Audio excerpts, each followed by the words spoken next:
Welcome! Here we are again with Yet our usual introduction. Welcome to Doctor Who Time and Space. I'm No Spoon. And I'm D Cool. Straight in there today.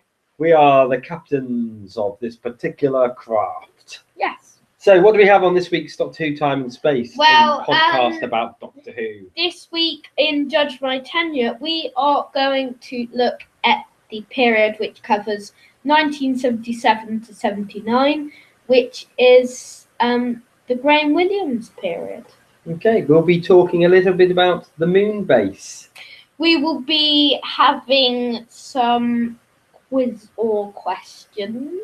We shall be pressing the magic randomizer. And right now we shall be doing the news.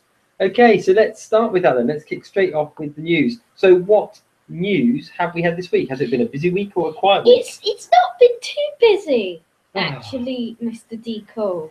But the thing is, before we go into the actual news, we may have known before, but it has been officially confirmed that there is going to be a Series 10 of Doctor Who. So, now, I think Pete Capaldi and Stephen Moffat have both signed up for this. Jenna Coleman probably hasn't. We don't know about her. No, it's funny, isn't it? Because you think with the last series, so much of the build-up was based around whether or not she was going to stay or whether she was going to go. Yeah. We haven't had that yet this time, no, have we? We haven't. We shall see. I can't believe she'll stay for too much longer. No, I mean, it would get a bit boring. Yeah. But at the same point, we talked a bit before about what sort of companions could take the place, and we've always sort of said it'd be good to have somebody a little bit different, so sort of a Leela or Ace sort of character, maybe. Yeah. Yeah. Okay, so we'll be looking who forward doesn't really like Ace? Ace is okay. Ace. She's Ace. I'll tell you what I think. Okay, well, we've already started to disappear off onto tangents, and we haven't only just started. But I'm gonna go there now. Okay. The reason I'm not too keen on Ace, it's got nothing to do with the way that the actress played Sophie Aldred. Yeah, I think she did really well. I just think that it was symbolic of the BBC at that point wanting to have a really strong female character, and in doing so, they just had a really chappy one. That's just my thoughts, and I think they could have had a really strong female character without her being like that. Chappy. Yeah. Just my thoughts. I know she's actually one of a lot of people's favourite companions. Yes. Which is an article we're going to be doing in a few weeks' time, isn't it? Yes, we're going to be looking at our favourite companions, but that's when we finished Quiz or Question, and the last Quiz or Question is August the 16th, I believe. So there we are. Quiz or Question or Judge My Tenure? Do you mean? Judge My Tenure. Yeah. Did I say Quiz or Question? You did say Quiz or Question. You said Quiz or Question twice. Did I? So I was thinking I was saying Judge My Tenure. So should we move on to this? So The Magician's Apprentice on the big screen. Series 9's opener, The Magician's Apprentice, will be screened 3 weeks ahead of its September TV premiere. The Filmhouse Cinema are hosting the event as part of the Edinburgh International Television Festival on 27th of August at 8:30 p.m. The screening will be followed by a Q&A with guests to be announced. As expected, the event is already sold out. However, rumours have suggested there may be further cinema screenings like with Deep Breath last year. As always, time will tell. Interesting. Now, intriguing. I think there's a slight difference between this and Deep Breath. Yeah. In that, firstly, Deep Breath was a one-off story, whereas this is the first of a two-parter. Yeah, that's the immediate thought.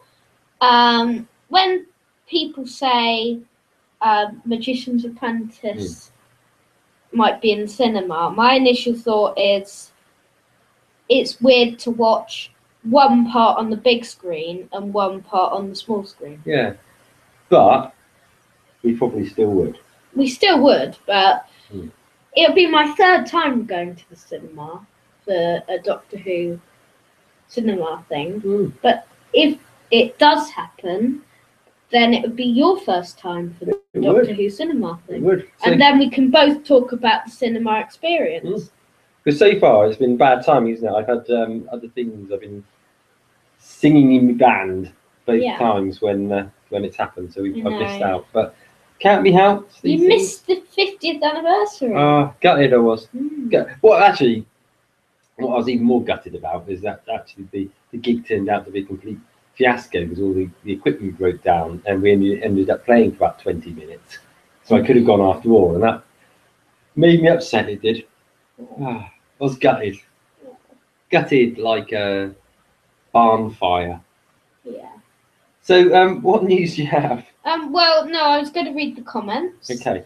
Shame I can't go to this, but the screening is on my birthday and would have been a brilliant present, but I don't mind waiting until September 19th. I just hope the spoilers stay at the festival. They usually do quite a good job of keeping the spoilers. Yeah, when they do the premieres, they usually do. Yeah. I really hope it gets a wider cinematic release. Although I didn't see Deep Breath in cinemas, I did get to see The Day of the Doctor on the big screen, and it was a brilliant experience I'd like to repeat. It would be nice to see an episode in cinema. This is just great news. Hopefully they might be tempted to show both episodes at the pictures.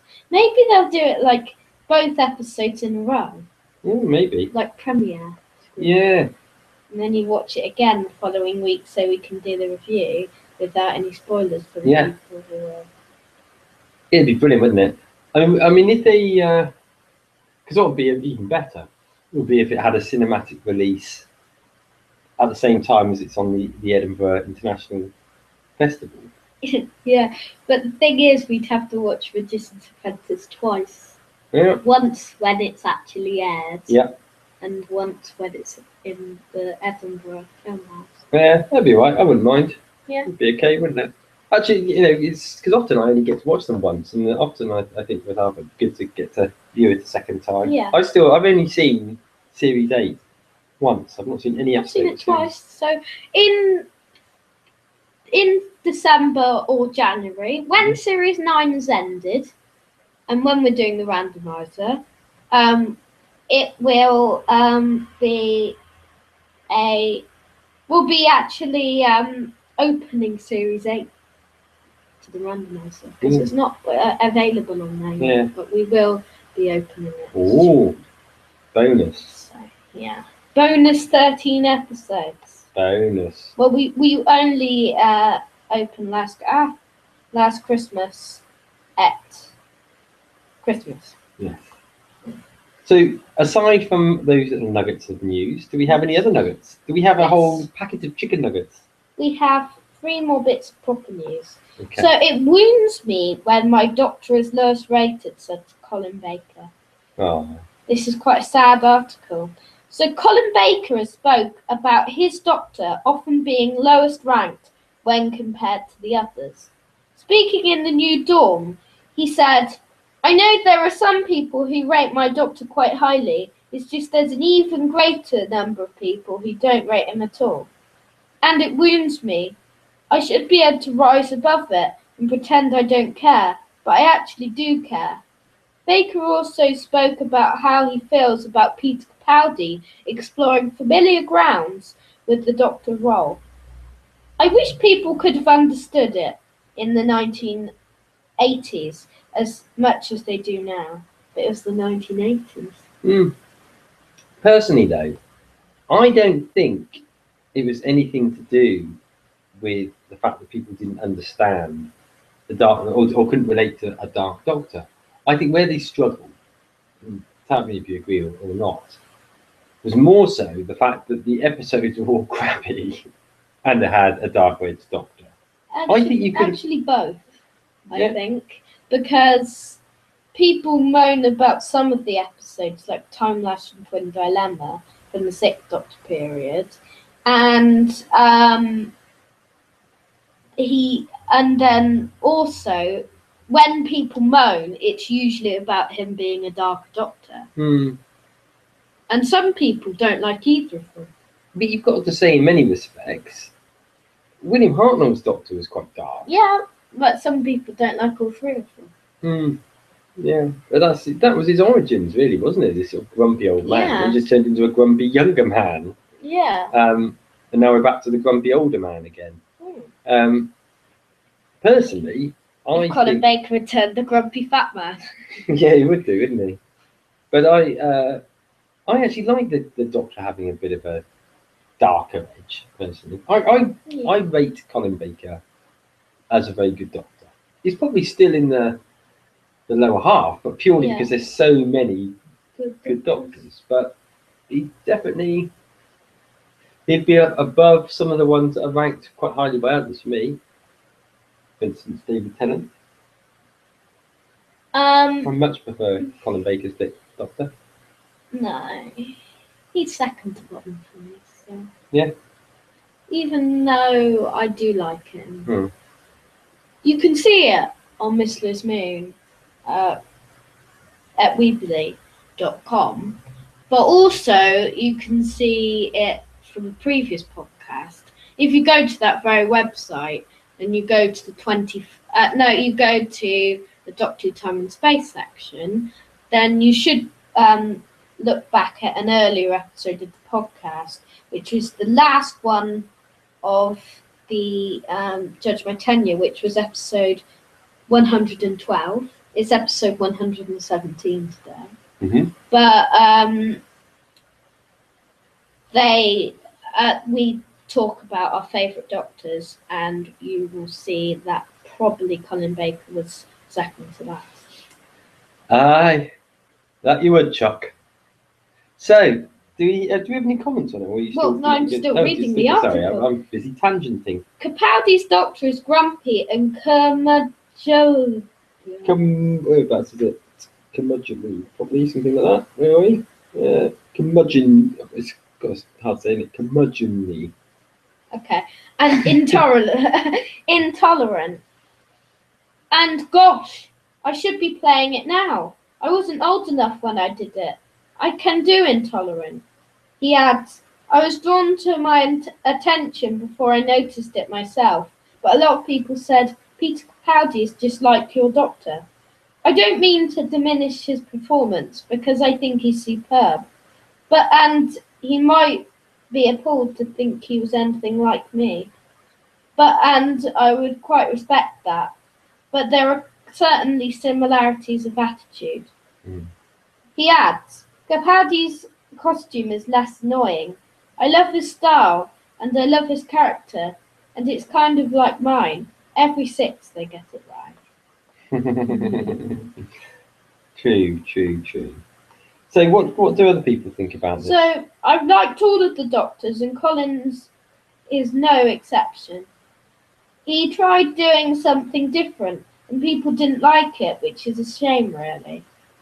So, my all-time favourite Doctor, he played it as an alien who is superior of all around him. After all, the Doctor is.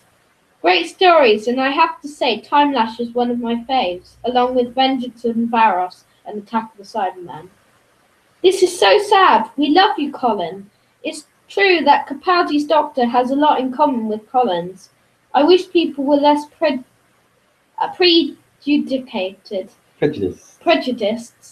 against the Sixth Doctor. And finally, that made me cry. And I don't know how Colin Baker managed to put so many comments in the bottom of this article. I know. He's written loads of them. I know. Colin Baker, Colin Baker's mum, Colin Baker's wife. No, actually, it just shows you that there is a lot of love for the Sixth Doctor. As well as hate, but yeah, there are a lot of people. There's more people than I knew about that actually like Colin Baker's Doctor, and we are two of the people who love Colin Baker's Doctor. I think the other thing that's worth mentioning, and again, we might have mentioned it in previous versions of the podcast, but a lot of people that listen to the audio adventures say that he's very, very strong in this. Yeah. So maybe taken away from the tacky thing that was 80s television, Yeah. it places him in a better position. It does, yeah. Okay. Okay, so this next article is a very interesting one. So Capaldi says, my Roman alter ego may appear again in Series 9. Mm. Now, Peter Capaldi has teased that we may see Cecilius again in Series 9.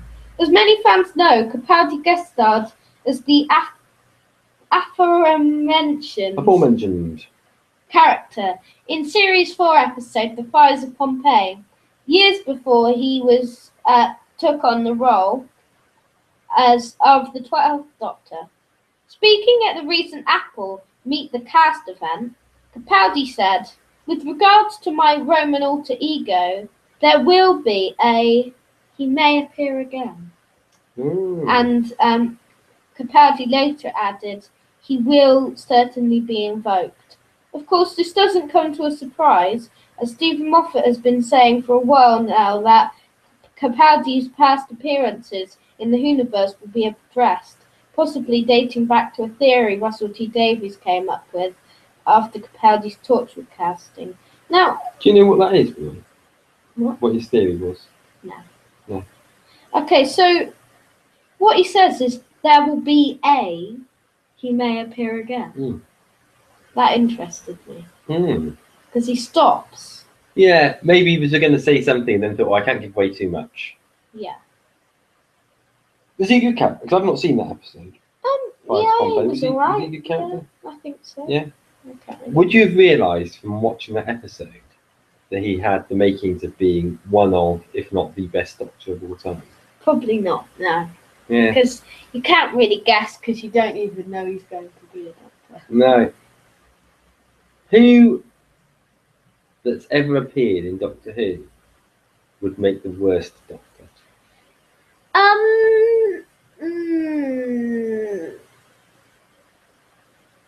Ever? Yeah. Ken Dodd. I was going to say that.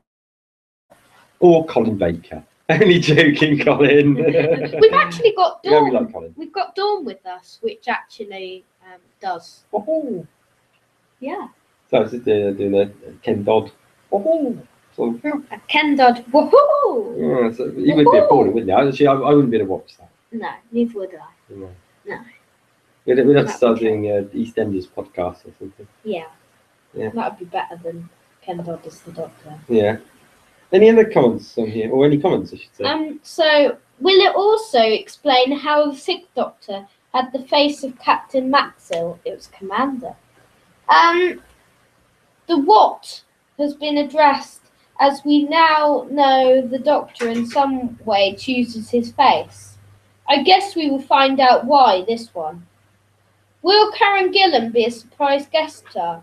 Now, what I was saying, no, not what I was saying, but this could happen. But Peter Capaldi, who played Cecilius, the Doctor tried to save him, but he died in the Fires of Pompeii. Okay. So that's no point in watching it now. So he fell out, and then So what could happen is he tries to be a good man by trying to be Cecilius. True. Or maybe they'll meet him at a different time. Maybe Future Cecilius. Maybe he didn't really die. Yeah. Maybe he was actually the Doctor at that point. And the Doctor touched the Doctor, and that's why his DNA cells became the Doctor. Yeah. Or maybe that would be. Maybe Peter Capaldi is only in Series 9, and that would be how they end his genre. No! When he actually regenerates in Pompeii into Ken Dodd. No! I'd cry if that happened. So It said it was meant to be challenging. It could be emotionally challenging. Oh, It the fire! The fire's upon me! They said it was a very challenging finale, so it could be. Oh God, I'm going to end up doing that. So, what else? What other news do we have? So Capaldi says it's the Doctor's duty to find Gallifrey. Peter Capaldi and Stephen Moffat have given some interesting views on Gallifrey's potential return, although of course they would not be drawn on whether we'll see it return in Series 9. Okay. Speaking to IO9, Capaldi responded to how determined the Doctor is to find his home world. I think he does absolutely want to find Gallifrey. It's a duty in some ways. The Doctor is quite an old-fashioned character.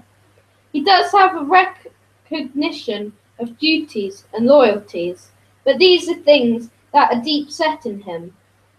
I don't think he'll ever be satisfied that Gallifrey is safe until he finds it. And of course he is writhen with guilt about what he's put Gallifrey through. Moffat was asked why the Doctor would even want to return with things not exactly ending on good terms with the High Council. He said, "It's not all horrible, is it? If we're going to be all judged by the standards of our governments, we're all screwed, aren't we? There are loads of nice people on Gallifrey. What about the people who worked in the kitchens? What about the people that worked on the farms? They're not responsible for that, and the Doctor would know that." Moffat adds, "If the Doctor does ever find Gallifrey, some people are in for an arse-kicking. But he knows that it's not people like us, the sad scum of the earth, on Gallifrey, who are just responsible for the terrible crimes of the High Council. And just remember that the High Council was always sort of terrible, even on the classic series." Michelle Gomez, meanwhile, says Missy absolutely knows where Gallifrey is for real. Capaldi also spoke about the Daleks and his belief that the Doctor's fight against them has only strengthened them. I think that's a hard thing to bear. I think that's a hard thing to bear. That's why he's such a wonderful character. He doesn't just defeat the aliens and move on to the next enemy and not worry about it. He carries the psychological scars of his battles with him. I don't know, we're still, the two of us don't necessarily agree on this, do we? But I still think it's going to be a Gallifrey series. Well, I think that'll be the arc. Yeah, it could be the arc, but I don't think it. I think it will do something at the end, which will lead into Series 10. And I think Series 10 is going to be a big Gallifrey series, and that's going to be Stephen Moffat's last series. Yeah, could well be. Even though he's so good and I don't want him to leave, I think he might leave. Yeah, could be. I mean, everybody's got a certain amount of time. Well, that of interest, who was the longest serving showrunner? Do you know? John Nathan Turner. Really? Yeah. Well, he wanted to leave, but. Okay. Well, we won't talk because we're going to be on that next week, aren't we? Any other thoughts on this? So perhaps we will see a Time Lord. This is the comments, by the way. Perhaps we will see a Time Lord civil war again upon their return. Two fractions, with one supporting the Doctor and one against. Maybe the Doctor will regenerate while attempting to show the Daleks are the real enemies. Ken Dodd will arise from the ashes. I'm not sure what Stephen has in mind for Gallifrey, but believe me, it will be great.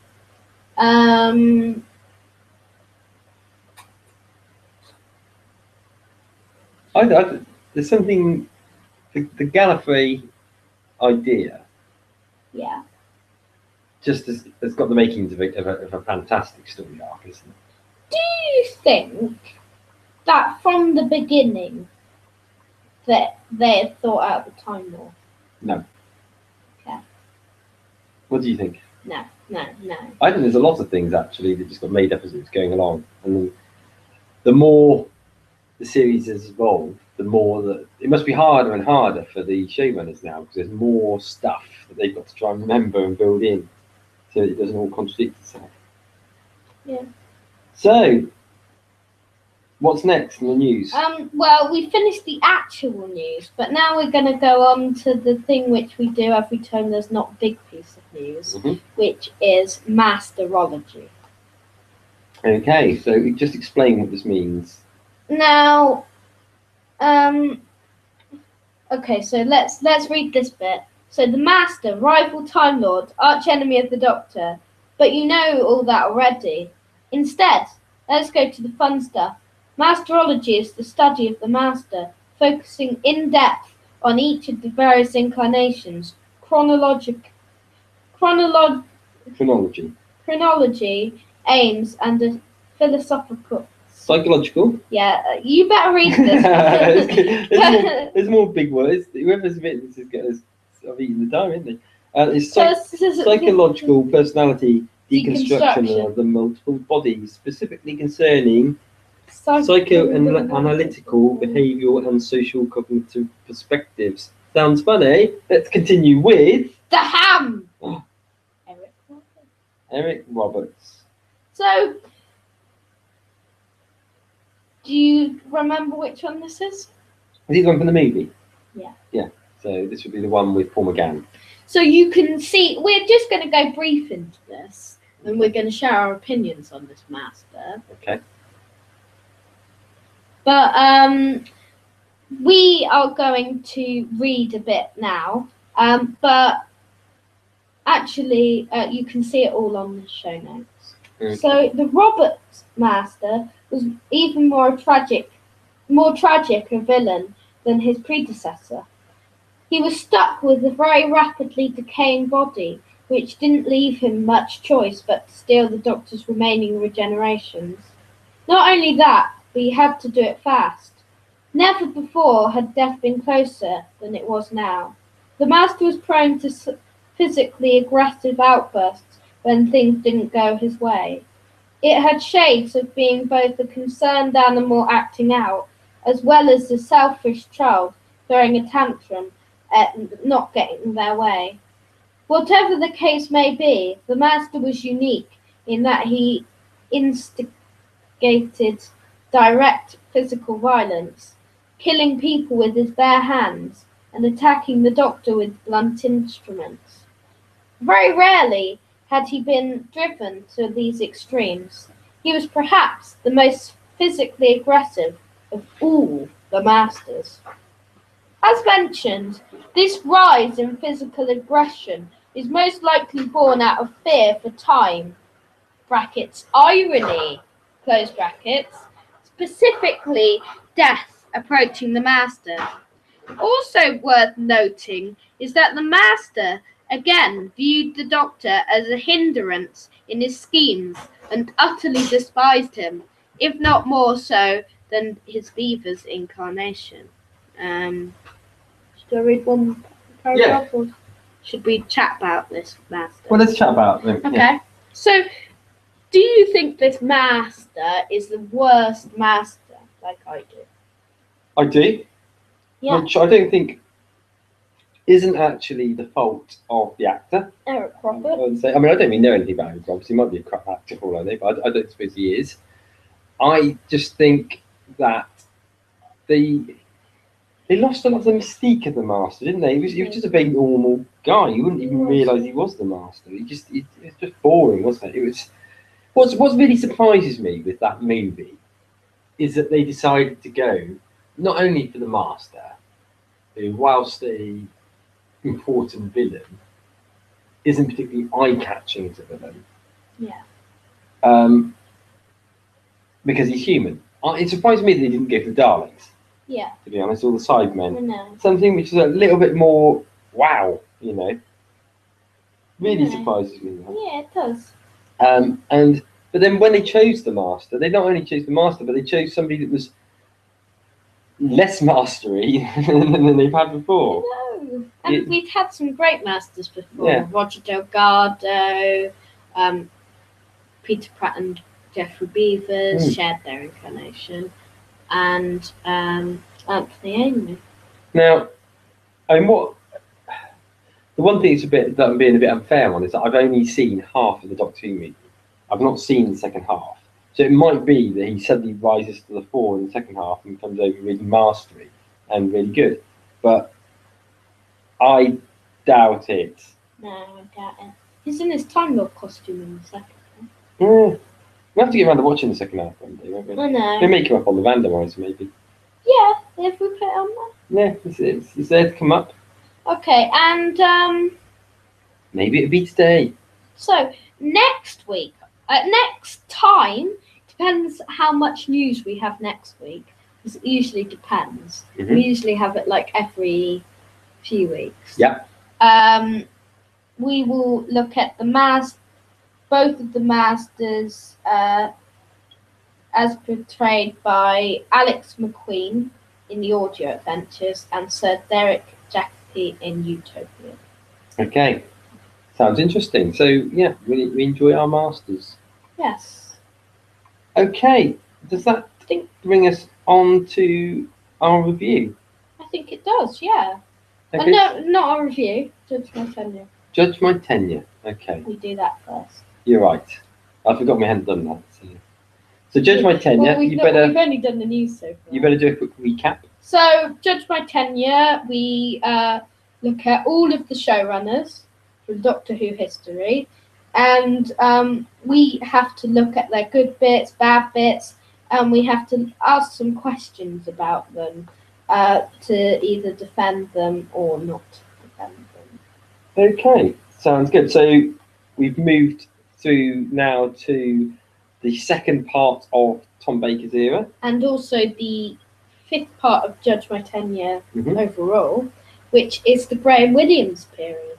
Okay, so for those that don't know, perhaps you could just give us some examples of some of the episodes that came through in this period. So, Horror Fang Rock, which is a very good and popular episode.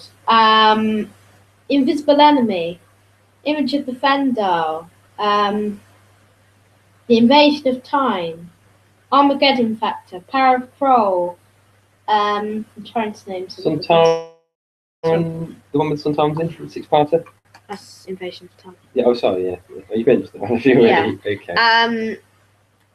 There was Power of Kroll, the Stones of Blood, Pirate Planet, Horns of Nimon, City of Death. Ah, so City of Death's a very popular one. Very popular one. I'd like that to come up in the randomizer, you know. You want every episode to come up in the that's randomizer. true. I don't want Paradise Towers to come up. Or Great Show in the All Great Show in the Twin Galaxy. Dilemma. Yeah.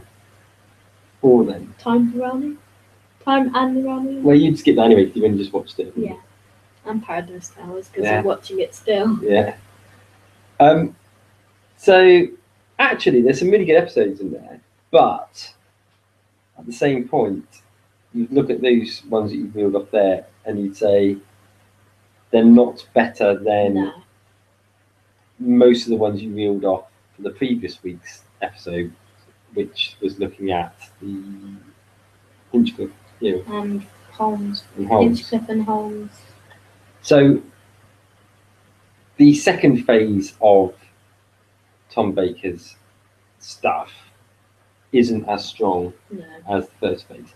Does Graham Williams' era, does that take you right to the end of Tom Baker? No? No. We have John Nathan Turner. So John Nathan Turner actually took on... I didn't realise he'd done some of the Tom Baker ones. He did Leisure Hive to Legopolis. Right. Okay. The even worse ones than this period. Yeah. Okay. Yeah, actually, that makes sense because you start to see some of that 80s-ism really coming through. Yeah, he did all of the 80s episodes. Okay, so what do you want to discuss on this one then? we are going to discuss. What did you like about this tenure? I like the fact that it still maintained some of the horror feel of Yeah, the previous like tenure. Image of Defender, Yeah. which you can see behind the sofa soon. Yeah. I like the fact that it had a leader in it Yes. because he obviously, presumably, was in charge of the majority of the leader episodes. Is that right? Most of it, not the first three, which is Face of Evil, Robots of Death, and Talons of Bone Town. We didn't do them. Okay. Which actually, though, are probably the three best leader ones. Did you say? Face of Evil. No? But the other two? The other two. Yeah. Those are in the top three. Yeah. Yes. So what else do you think? What do you mean? What else do you think about this era? The good bits? Yeah. I think it is... He brought us K9, yeah? Yes, he brought us K9. He brought us Romana. He brought us the first travelling companion, which wasn't Susan, who was a Time Lord. Oh, that's true, yeah. So, Yeah. that's not really... But he brought us the first robotic companion. Were there any sort of like major villains that came to us in this period? Anyone that we've seen again since? Do you think about if you go through all the other tenures we've had so far, you would have had the Daleks come through in the first one. The second tenure you would have had the Cybermen. Yeah. The third tenure you would have had the Master. Yes. With the fourth tenure you had Davros. Fifth tenure. The fifth tenure, what did it bring us? What did it bring us that has stood the test of time in terms of villainry? I'm not sure there's anything. I'm not sure there is anything, no. I mean, all these episodes that you reeled out were either using enemies that have come from previous episodes or were very much one-offs. Yeah, it's an interesting point now, wasn't it? An interesting point. Yeah. Well done, D. Cole. Well done. Yeah. Well done. If, of course, you can think of anything that we've forgotten about there and you think there is a villain that is either come back already or deserves to come back, perhaps you could leave some comments on the space below. Is there anything that you would like to see come back? Any of the villains from this era? What, me? Yeah. That you think would be worthy of a return, that strong villain-wise?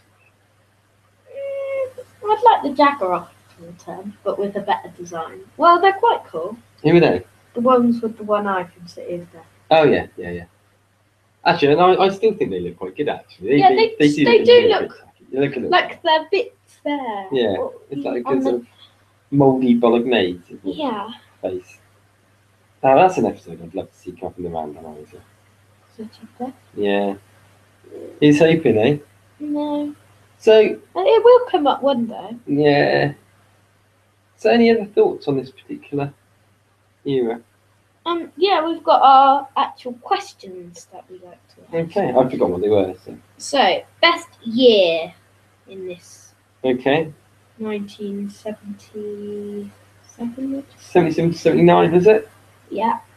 It's got to be the first one, I would say. Because even though 1979 had City of Death, this series had the most amount of good episodes. Yes. And it's the one with Leela in it. Yeah. So, who was the companion for City of Death then? Was it Romana? Romana 2. Romana 2, okay. Yeah, so I'm going to go for the first one. Me too. Yeah. Best writer. Ooh, I don't know. You're going to have to answer that one because I don't know who any of the writers were. Did Robert Holmes write any? Who wrote City of Death? Is that Robert Holmes? Who wrote City of Death? Lots of people. 3 people wrote it. Did they? Douglas Adams was one of them, I think. Was he? Yeah. Ooh. Who was the showrunner at the time of Shada? That been these this period? people, yeah. Okay. And that's why they quit, because... Is that right? Yeah. Okay, Because there were loads of technical...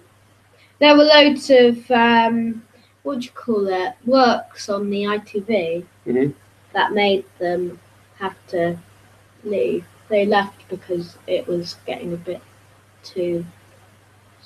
And Tom Baker was threatening to leave. Mary Tam wouldn't come back for another season. Everything was going wrong. And this was all based around the strike and everything. Yeah, and not all. Yeah. It's just Tom Baker was threatening to leave because he didn't have enough pay. Okay. All right. They didn't give him a big enough bag of jelly babies. Yeah. That's what it was. No. So what are the other sort of standard questions? Did you say best writer? Best writer? Oh, we didn't think of one, but then we went off on a tangent. Oh yeah. Robert Holmes probably. Yeah. He did write some. Okay. Or Douglas Adams. Douglas Adams was good. Best episode then? Out of all of those. Would it be City of Death? City of Death. Yeah. Yeah. You haven't seen it, so. Not recently. I probably have seen it a long time ago, but I don't remember it now. I'm trying to think of all the early ones that you mentioned. I know you're very keen on Invasion of Time, aren't you? It's not my favourite of that period, probably, but I'm very keen on it. You are very keen on that, yes. You don't like it as much as I do. No. It's funny, actually, because thinking through Image of the Fendel, which isn't particularly high up on our list of favourites, but actually was probably my favourite of all the ones that you reeled off, which surprised me, really, because the fact I'm always saying about how much I love the Leela period, but then it made you realise that actually the period wasn't as strong overall as I remember it being, story-wise. As the Sarah Jane period as well. And that's probably what it is. Probably that sort of tail end of John Pertwee's moving into Tom Baker's early ones is a really, really strong period, isn't it? Is. Yeah. So, best achievement. Best achievement? Well, that your companion doesn't have to be human. Yeah. Well, or humanoid. They'd had that. Oh yeah, they had the first robotic companion. Yeah, that's Say right. that. So canine. Robotic companion. Yeah.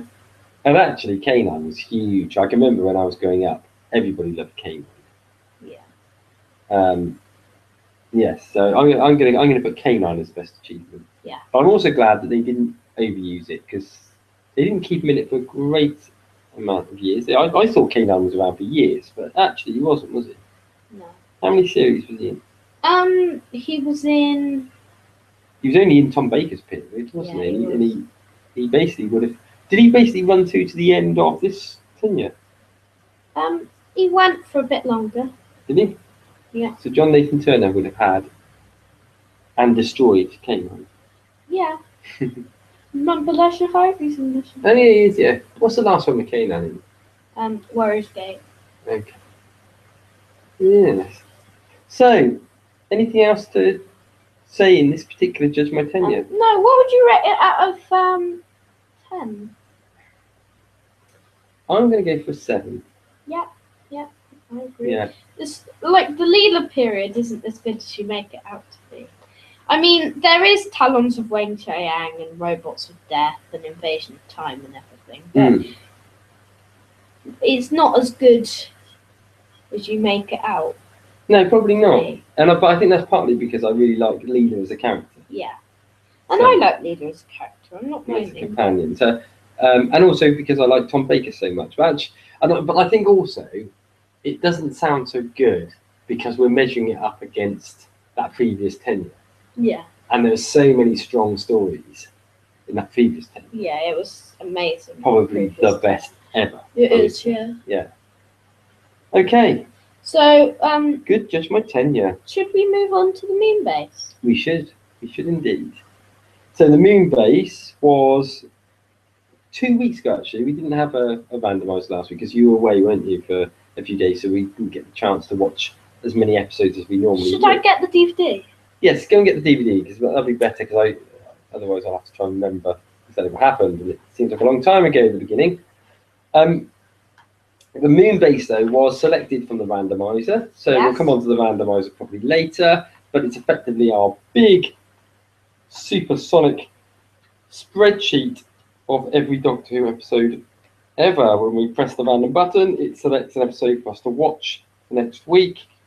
the last one to come up was the moon base, which is a second Doctor episode. With the Cyberman. Ooh. So, do you want to hold that? Yep, I'll hold that, yeah. So, we're reading the same plot as last week. Moonbase starring Patrick Troughton and written by Pit Pedler. Pit Pedler? Pit Pedler? In 2070, Earth's weather is controlled with ease from the moon. When the TARDIS arrives at the Moonbase, the Doctor, along with his friends Polly, Ben and Jamie, is accused of starting a plague that is killing off the base's crew. It's not long, however, before the time travellers discover the true cause of the deaths, a powerful, unstoppable race that the Doctor has met before, the Cybermen. Ooh. They're not unstoppable, by the way. So that's... it sounds exciting, actually, that, doesn't it? Sounds very exciting. So this is actually only the second story with the Cybermen, is that right? Yes. So they You came didn't back. realise that? No, I didn't know. So I guess initially then, what that seems to indicate is after the first story with the 10th planet, Yeah. they probably weren't intending for them to come back again. No, because they thought they were dead. Mm. Like the Daleks, actually. It's the same story. It's the same story as the Daleks, but a tiny bit different. With the Daleks, it was all based on popularity. Right. And that the Daleks, spoiler alert, get destroyed at the end of the Daleks. Right. Okay. So at the end, it was so popular that they were so popular that they returned in Dalek Invasion of Earth. But with the Cybermen, it was also based on popularity, but it was also based on the Daleks' future was getting... the Daleks were planning to finish because Terry Nation was planning on a spin-off series. So Evil of the Daleks was the last story. Moonbase was just before Evil of the Daleks. So they kind of bring the Cybermen back to kind of replace the Daleks. Ooh, interesting. So what do you make of these Cybermen? They are my second favourite Cybermen. You like the cloth-based ones? Yes, don't you? the Mondasian. Yeah. The only downside of them is that they sound really cool, I think, but it was quite difficult to understand what they were saying sometimes. Yeah, it was. Wasn't it? But then again, that might be because it was noisy. Yeah. But it was quite difficult to understand what they were saying. But they had a really cool voice, and they looked really good, didn't they? Yeah. What did you think of the story? I thought it was quite a good story. It's not as good as Tomb of the Cybermen or The Invasion or Darkwater Death in Heaven. Yeah. But it comes near the top in the great scheme of things. It was a funny one. It was quite a slow burner, I think. It took quite a long time to get going. Yeah. I wouldn't say necessarily after episode 1 that I thought this is a classic. No. And in fact, even after episode 2, I don't think I The thought... cliffhanger of episode 2 was great. Yeah. No, I think it's probably then that it starts picking up a little bit. And I think the episodes we watched today were a lot stronger than the first 2. Do you now think it's great? Classic? It's classic-ish. I wouldn't say it's one of the best. No, not one of the best, but one of the best Cyberman episodes, in my opinion. Yeah, probably. 4th. Yeah, it probably is. I don't know what to say now. But I've got a few episodes above it, so it's not the best. Yeah. Sorry. So that's we have that. So who were the companions in this particular episode? So it was Ben and Polly, your first ever Ben and Polly episode. What did you think? They were okay. I think I might have said in the last week we were talking about this a little bit. So. And I think I described them as being, or certainly Polly being a bit like Victoria, but not as good. Did I say that? Yeah. I think I did. Said Yeah. That. Exactly that. And the funny thing is, actually, I also thought and this may be because Jamie spends a big chunk of the time not being able to do very much because he's injured. But I felt that they took away from Jamie's character. Probably because there was 3 of them. Jamie wasn't as strong. No. And I don't mean strong as in muscly strong. I mean strong as in screen time. I think he works far better with Victoria, and he works far better with Zoe. Yeah. That be fair? Yeah, that'd be fair. Yeah. Yeah. He doesn't really work with them well. No. Really. I mean, how long was he with Ben? He kind of does. But... How long was he with them for? Did they cross over for very long? A few episodes. Yeah. For the beginning of Jamie's period.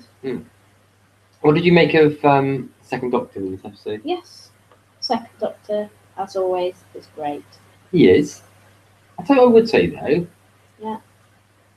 Although it was a really good episode, yeah. I wouldn't say that he's as strong in it as he is in probably most of the Second Doctor episodes we've watched. Yeah. Definitely that one. But he's not in it as much as he usually is. No, I think that's what it is. He doesn't really got the opportunity to excel like he normally does. No. Would you say the companions are underused? Or they are used the right amount? They probably used the right amount. I think so. Yeah.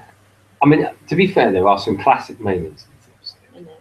Like cliffhanger part. And probably most of them are the cliffhanger bits, aren't they? Yeah. I think cliffhanger part 3. Cliffhanger part 2, cliffhanger part 3. What was cliffhanger part 1? Oh yeah, I remember. The Cybermen. Piper. Oh yes, that's right. It's when the Cyberman first really comes into it, isn't it? And Jamie thinks it's like the Angel of Death, which is effectively for his clan a Piper. It's funny. Yeah. Yeah, I think probably the strongest cliffhanger is probably the second one. Yeah. The third one's a really great looking scene, but it was really abruptly cut off, wasn't it? I know. But it did have that great scene with all the Cybermen gathering. It did, yeah. So, what else do we normally think about with these? So, should we go on to the scores? Yeah, let's just score it. Yeah. Okay, so, the monsters. 10. Cybermen and Cybermen at just about their strongest. So, that's the good thing about the story, the Cybermen. Yes. That's probably one of the reasons I like it. But I tell you what, it'd be an episode that I think if they were to remake it now, pretty much the same story with Pete Capaldi at the helm. I think it'd be yeah. I think it'd be far edgier, and they would do it better now. Yeah, they need 2 companions though, because it all started with Jamie getting injured. So. Yeah. Yeah, but that could be whoever Clara's latest love interest is. Yeah. I say my memory was poor. I can't even remember the name of the guy. What was the name of the guy? Danny Pink. Danny Pink. Oh yes, we remember you, Danny Pink. Whoever you are. Yeah. Yes. So that was my thoughts on it. So character development. I don't think the characters. To be honest, I don't think the characters in it are particularly strong. They're just a bunch of people in the spaceship. Like always. Yeah. They don't really you don't really ever sort of. You're not really that bothered if any of them die, are you? No. Apart from that one, there's Benoit. Yeah, but that was only because of his voice, because of his accent. Aside from that, you just don't really care about any of them. It's like, oh look, one of those space guys has died. I don't even know that name. I don't recognise it. Was he the same one that was in it last week? Yes, that's my thoughts on that. So, excitement. I don't think it scores that high for excitement. No. I wouldn't say it's an exciting episode. I would probably give it 6.5. And pace. I like a good slow story. Yeah. I prefer things to have a good. I like that sort of gentle, ease you in, sort of thing. But I felt that at times it could do with being wound up a little bit. I know. Could be a bit more pacey. Good, yeah. So I'm going to give it 7 for that. And overall? I'll give it An 8. Yeah. Because for my criticism about the pace and the character development, the villainy is great, the story's great, and it's it's a classic. Yeah. Oh no, it's classic-ish. Classic-ish. Classic-ish. It's not classic at its best. It's not one that I would necessarily recommend to people to watch. To start off. To start off, no. But it would be a good one to watch when you've got into Classic Who. I tell you, it'd be a great one to watch whilst tucking into a big box of Kentucky Fried Chicken or something. Do you think? I mean, Or popcorn. Yeah. And both. Oh, yeah. Yeah. So, anything else to add on Moonbase? No. Should we move on to an exciting time? Oh, it's the time when everyone's favourite bit, when we press the randomizer.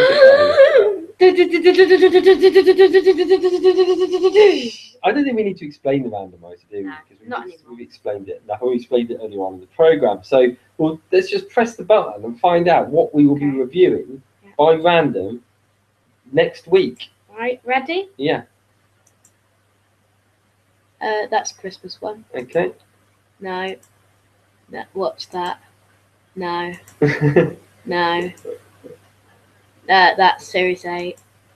Yes. Okay, so we skipped about 8 then. The reason we skipped them was because there are the ones we didn't have were not available, or they were Series 8. Or we've watched them. So, would you like to explain what came up?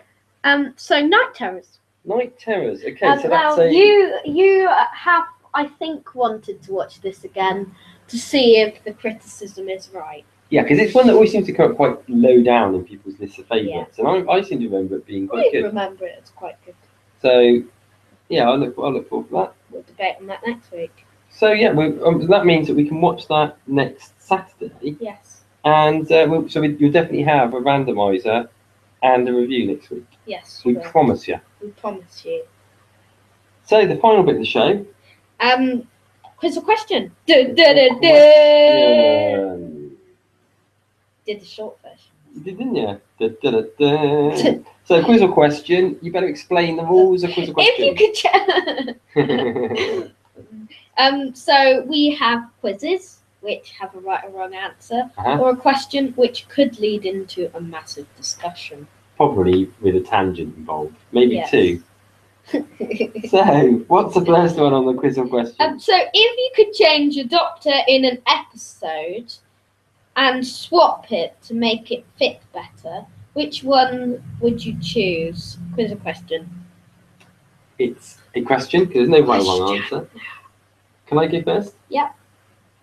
I don't know whether this is the best answer, but on the basis of something I just said in the discussion around the moon base, I'm going to say remake the moon base with Capaldi. And that's not taking anything away from Patrick Troughton. I love Patrick Troughton as a Doctor. I've already said in the last few weeks that he's my 3rd favourite Doctor. But I just think with modern day technology, they can make that really quite an eerie. Imagine episode. Patrick Troughton in Colony in Space. Oh, how good would that have been? Colony in Space is my favourite. Now I'm going to go with one which we have both been saying about, which is from Series 8. This is Robot of Sherwood, and I'd swap Peter Capaldi with Matt Smith or David Tennant. Yeah, swapping with Matt Smith, so I prefer him. Yeah. Yeah. So what's the reasoning for that? Because I think it's quite a comedy episode. And they could have got rid of the dark bits or put it in there just as a serious bit. Yeah. But not as serious. I guess actually that's where I think probably Matt Smith would be a good one, because there were still elements of Matt's series that were fairly dark. Yeah. There was a dark edge to it, wasn't there? Yeah, there was. I think it would be a really interesting thing to debate at some point in the future. Would be to look at close links between doctors. So, for instance, which doctor is most like another doctor? Should we do that on the podcast bits that we think should come next? Yeah, we'll add that in. Because I think that would be quite a good I'll do debate, it wouldn't later. it? That'd be quite a good debate. So, have we got other quizzes or questions? I'm sure we probably we have. do, yeah, we You have? definitely do. Yeah, you just lost them. I haven't lost them. It's just can you keep discussing something? I can keep talking aimlessly about stuff. Yes. This is working. I This isn't working. will go back to what I was saying about Capaldi in the moon base. Now, anyone that's listened to the podcast before will know that I think the Cybermen are at their best in the old days when they were far eerier. And I think they did look quite scary actually in this one, but I think I would make it a lot darker, which I don't think you could really do with black and white. But now you could really make it quite dark and eerie, and like when the Cybermen get up out of the beds and things, you could put a real scary edge to it. Yeah. That's my thought. So what is your favourite title sequence? Was a question. It's a question. Because there's no right or wrong answer. I'll let you answer this one first. I like the Series 8. Now, first of all, Mhm. I didn't like the Series 8 being 2. I didn't either. As you can listen to on what happens when you go inside the Dalek, Dr. Who's space. And I think it was quite a different and good title sequence. It had Pick Paddy's face. I love the way they brought that back. I know. I'd still like them to bring it back more. I really loved that in the old classic series. And it's something again when I was growing up. One of my favourite bits was the bit when the Doctor's face had come up in the screen. Yeah. It's an iconic moment. Yeah. And for that reason, probably I'm going to go for the original Tom Baker Okay. sequence. Not the like Tom Baker. No, Good. the first Tom Baker ones, and because that's probably my memories from growing up. Yeah. So yes, but I would agree wholeheartedly with what you said about Series 8. It had a great title sequence once you got used to it. Yeah. Far better than any of the other modern ones. Should we move on? Yes. Have jokes ever got out of hand in Doctor Who? Was a question. It could be either, really. Yeah. Could be either. We'll go for the question, I think. Give a view. You can answer this one first, because I can't think of it. The Sylvester McCoy era. Now, some of it. Mm-hmm. Delta and the Bannerman looks like that. Great Show in the Galaxy. Yeah. It's one of the main points I've got for this. Yeah. Do you think are there any episodes where it wasn't just that they just were a bit rubbish, but they literally were just like bad jokes? Isn't there one where the Doctor's like pulling things out of his sleeve and stuff? In Sylvester McCoy period, or have I made that up? I think that's. He's pulling like flowers out I of his think sleeve. that's Great Show in the Galaxy. Is it? Yeah. And Time and Rani has like him playing the spoons every episode. Yeah. It's annoying. Yeah, no, I think the Sylvester McCoy period. Every time he's like investigating something, you find spoons and he goes. Yeah. I think again, I like Sylvester McCoy. So yeah, I do, but he's still my least favourite Doctor. Mm-hmm. Yeah. Next up. Which Doctor has the coolest costume and why? Quizzical question. That gravelly has hurt my voice. It's going to be a question. Question. Who's going to go first? You can, because I've gone first. I know who it is. The War Doctor. Oh yeah, I forgot about him. Yeah. I think the War Doctor looked really cool. If not, it'd have to be Tom Baker because that's still the most iconic. Yeah, he's iconic, but War Doctor's cool. This isn't like the best costume, is it? No. It's like the coolest costume. Cool. So yeah, I'm going to give the War Doctor. Because we've done the best costume, I think. Probably. But we've never done the coolest. Yeah. Even if it hasn't been in Quiz or Question, we've probably done it. Yeah. But thank you for that. If you could symbolise a Doctor for one thing, what would it be? It's a question. And the answer has got to be Jelly babies. Well, we have to go through each doctor. Oh, do we? Okay. Yeah. Okay. Okay, so William Hartnell. So it's Grumpiness. general grumpiness. Patrick Troughton. The Fleet. The Recorder, whatever it was. Yeah. Yeah. Third Doctor. Third Doctor, dandiness. Fourth Doctor, definitely Jelly Babies or a scarf. Yeah. Fifth would be probably the costume again. I think. Or his salary. Yeah, so, yeah, maybe celery. Sixth Doctor, carrot juice. Yeah, okay. Seventh Doctor, the spoons. Yeah. Eighth Doctor. Only being there once. Why?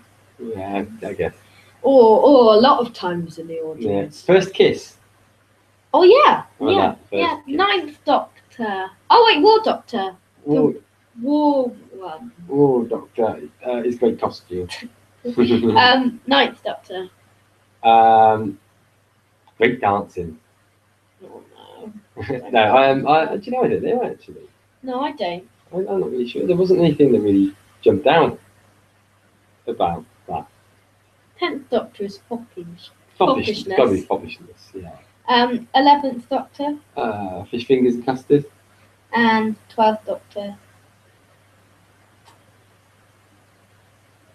Making things scary again. Yes. That was a good quizzle question. Yeah. So our final quizzle question is if the human race has been infiltrated by Zygons, which celebrity do you think is most likely a Zygon quizzle question? It's a question. All questions this week. No quizzing. We call the section questions. That'd be just a bit boring. I'm going. Do you want to go first? Bound to be politicians. Bound to be someone like David Cameron or something. Bound to be like the Queen or someone who makes the most announcements.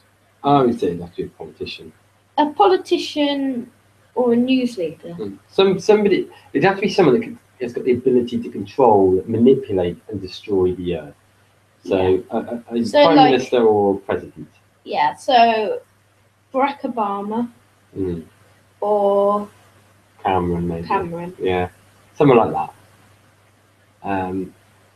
Or One Direction. Yeah, we see. Hello, girls. Yeah, we're going to steal your hearts. Imagine how much cooler X Factor would be if halfway through one of them transformed into a Zygon. That would make it far more fun to watch, wouldn't it?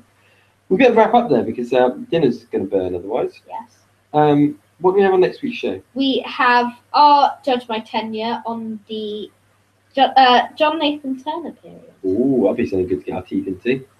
We have a review of Night Terrors. We have another Hutu piece. And we have news and views. And we've pressed the randomizer yet again. So, until next week.